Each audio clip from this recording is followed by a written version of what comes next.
நம்ம செய்யக்கூடிய சின்ன சின்ன அமல்களுக்கும் அல்லாஹ் அதுக்காக நன்மையை எத்தி வைக்கிறான்.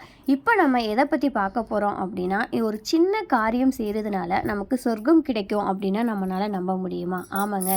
முகமது நபி ஸல்லல்லாஹு அலைஹி வஸல்லம் அவங்க சொல்கிறாங்க, ஒரு அடியான் தன் முஸ்லிமான சகோதரனை அல்லாஹுக்காக சந்திக்க செல்கிறோம் அப்படின்னா வானத்திலிருந்து அழைப்பவங்க அவங்கள அழைச்சி, நீ சிறந்த காரியம் செய்து விட்டாய், இதனால் உனக்கு சிறந்த சொர்க்கம் கிடைக்கிறது அப்படின்னு கூறுவாங்களாம். அது மட்டும் இல்லை, அல்லாஹ் தன் அரசை சுற்றியுள்ள மலக்குகளிடம், என்னுடைய அடியான் எனக்காக அவரை சந்திக்க சென்றுள்ளான், எனவே அவனுக்கு நான் விருந்து உபசரணை செய்வேன் அப்படின்னு சொல்லுவாங்களாம். எனவே அவன் சொர்க்கத்தை தவிர மற்ற கூலியை கொண்டு அவனை திருப்தி அடைய செய்ய மாட்டேன் அப்படின்னு அல்லாஹ் குறிப்பிடதா முகமது நபி ஸல்லல்லாஹு அலைஹி வஸல்லம் அவங்க சொல்கிறாங்க.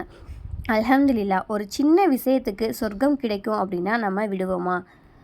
கண்டிப்பாக இந்த அமலை தொடர்ந்து செய்யக்கூடியவங்களாக இருப்போம் இன்ஷா அல்லாஹ்.